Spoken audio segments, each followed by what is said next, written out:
கோவை மாநகராட்சி 86வது வார்டுக்கு தேவையான அடிப்படை வசதிகளை செய்து கொடுத்து மாநகராட்சி நிர்வாகம் மற்றும் தமிழக முதல்வருக்கு வார்டு மாமன்ற உறுப்பினர் அகமது கபீர் நன்றிகளை தெரிவித்துள்ளார். கோவை மாநகராட்சி 86வது வார்டு மாமன்ற உறுப்பினராக அகமது கபீர் தனது வார்டு பகுதி விளையாட்டு மைதானம், பெண்களுக்கான மேல்நிலைப் பள்ளி, அறிவுசார் மையம், கபஸ்தான், உடற்பயிற்சி கூடம் வேண்டும் என மாநகராட்சி மேயர், மாநகராட்சி ஆணையாளர், மாவட்ட ஆட்சித்தலைவர், அமைச்சர்கள் மற்றும் முதலமைச்சருக்கு தொடர்ந்து கோரிக்கை வைத்தும் மாமன்றத்திலும் தொடர்ந்து வலியுறுத்தி வந்தார். இந்த நிலையில் புள்ளுக்காடு பகுதியில் 1 ஏக்கர் நிலத்தில் விளையாட்டு மைதானம் கிடைக்கப்பட்டு மக்கள் பயன்பாட்டுக்கு கொண்டு வரப்பட்டது. அதேபோல மேல்நிலைப்பள்ளி அமைப்பதற்கான நிலம் புள்ளுக்காட்டில் 3 ஏக்கர் ஒதுக்கீடு செய்யப்பட்டு மாநில அரசின் ஒப்புதலுக்காக அனுப்பி வைக்கப்பட்டுள்ளது. அதேபோல மாமன்ற கூட்டத்தில் 86வது வார்டு மற்றும் 84வது வார்டு ஜமாத்தார்களின் ஒத்துழைப்புடன் மாநகராட்சி மாமன்ற கூட்டத்தில் கபஸ்தானுக்கு இடம் ஒதுக்கப்பட்டு தீர்மானம் நிறைவேற்றப்பட்டுள்ளது. மேலும் 1 கோடி ரூபாய் மதிப்பீட்டில் அறிவுசார் மையம் கொண்டு வருவதற்கும் தீர்மானம் நிறைவேற்றப்பட்டுள்ளது.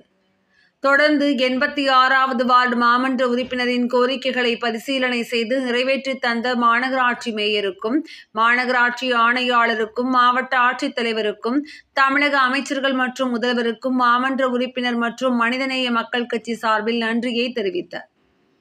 செய்தியாளர்கள் சந்திப்பின் போது தமுமுக மாவட்ட தலைவர் சர்புதீன், மாவட்ட செயலாளர் முஜீப் ரஹ்மான், மாமக மாவட்ட செயலாளர் இப்ராஹிம், மாவட்ட துணைத் தலைவர் அப்பாஸ், தமுமுக மாவட்ட துணை செயலாளர்கள் ஃபைசல் ரஹ்மான், அசாருதீன், மாமக மாவட்ட துணை செயலாளர்கள் ஷாஜஹான், ஆஷிக் அகமது, 84வது வார்டு பொறுப்பாளர் ஆஷிக் உள்பட நிர்வாகிகள் உடனிருந்தனர்.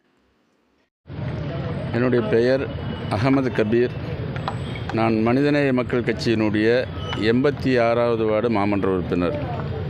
என்னுடைய அருகாமையில் எங்களுடைய மாவட்ட தலைவர் சர்புதீன், மனிதநேய மக்கள் கட்சியினுடைய மாவட்ட செயலாளர் இப்ராஹிம், தமிழ்நாடு முஸ்லிம் முன்னேற்றக் கழகத்தினுடைய மாவட்ட செயலாளர் முஜீபுர் ரஹ்மான், மனிதநேய மக்கள் கட்சியினுடைய மாவட்ட துணைத் தலைவர் TMS அப்பாஸ், 84வது வார்டினுடைய கிளை பொறுப்பாளர் ஆஷிக், எங்களுடைய மாவட்ட துணை செயலாளர் MI ஆஷிக், அப்படி நாங்கள் நிர்வாகிகள் எல்லாம், அசாருதீன் மாவட்ட துணை செயலாளர். இன்றைய தினம் மாமன்ற கூட்டம் நடைபெற்றது. நாங்கள் ஏற்கனவே இந்த திராவிட மாடல் ஆட்சியை பொறுப்பேற்றதும், அதற்கு பிறகு மாமன்ற பொறுப்பேற்ற உடனேயே பல்வேறு எங்களுடைய வார்டில் இருக்கக்கூடிய தேவைகளை மேயர் அவர்களிடத்திலேயும், அமைச்சர் பெருமக்களிடத்திலேயும், அதே போன்று மாநகராட்சி ஆணையாளர்கள் அவர்களிடத்திலேயும் பல்வேறு கோரிக்கைகளை வச்சிருந்தோம். அதில் முக்கியமான முதன்மையான கோரிக்கை, எங்களுடைய வார்டுக்கு உட்பட்ட பகுதியில் ஒரு பெண்கள் மேல்நிலைப்பள்ளி வேண்டுமென்ற ஒரு கோரிக்கையை வைத்திருந்தோம். அதற்கான பணிகள் நடைபெற்று கொண்டிருக்கு. அதற்கான இடமும் ஒதுக்கப்பட்டிருக்கிறது. அந்த பணிகள் தொடர்ந்து செய்து தருவதாக மாவட்ட ஆட்சித்தலைவரும் அமைச்சர் அவர்களும் மாமன்றத்தினுடைய அதிகாரிகள் அனைவருமே அந்த கோரிக்கையை நிறைவேற்றுவதாக வாக்குறுதி அளித்திருக்கிறார்கள். அடுத்தபடியாக ஒரு விளையாட்டு மைதானம் கேட்டிருந்தோம். அது ஏற்கனவே எங்களுக்கு அந்த விளையாட்டு மைதானத்தை 1 ஏக்கர் இடம் ஒதுக்கி, அந்த இடத்துல விளையாட்டு மைதானங்களை ஒதுக்கி அங்கே நிறைய மாணவர்களும் மக்களும் விளையாடி கொண்டிருக்கிறார்கள். 3வது கோரிக்கையாக நாங்கள் எங்களுடைய இஸ்லாமிய மக்களுக்கான ஒரு அடக்கஸ்தலம் கேட்டிருந்தோம். ஏன்னா பல்வேறு கிலோமீட்டர்கள், அதாவது 5-6 கிலோமீட்டர்கள் தூரத்தில் இருக்கக்கூடிய கபிரஸ்தானில் கொண்டு போய் எங்களுடைய மக்கள் யாராவது மரணித்தால் அங்கே அடக்கம் செய்யக்கூடிய ஒரு சூழ்நிலை இருப்பதனால் இன்றைக்கி இருக்கக்கூடிய போக்குவரத்து நெரிசல் இதையெல்லாம் மையப்படுத்தி தான் நம்ம அதை கேட்டோம். அது இன்றைய தினம் அது தீர்மானமாக நிறைவேற்றப்பட்டிருக்கிறது. அடுத்தபடியாக என்னுடைய வார்டில் ஒரு நாலேஜ் சென்டர் கேட்டிருந்தோம். அதையும் இன்றைய தினம் தீர்மானமாக நிறைவேற்றி கொடுத்திருக்கிறார்கள்.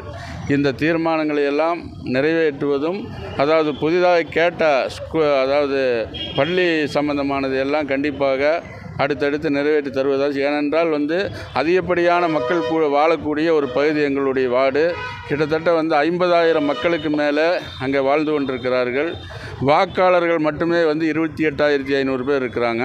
அந்த அடிப்படையில் அங்கே நிறைய தேவைகள் இருக்கிறது. அந்த தேவைகளை எல்லாம் நிறைவேற்றி தருவதாக நாங்கள் இன்றைய திராவிட மாடல் அரசினுடைய கூட்டணியில் இருக்கிறோம். அந்த கூட்டணியுடைய தலைவர்களிடத்திலேயும் அமைச்சர்களிடத்திலேயும் முதல்வரிடத்திலேயும் அனைவரிடத்திலையும் கோரிக்கை வைத்து நடத்தி ஒவ்வொன்றாக நிறைவேற்றி தந்து கொண்டிருக்கிறார்கள்.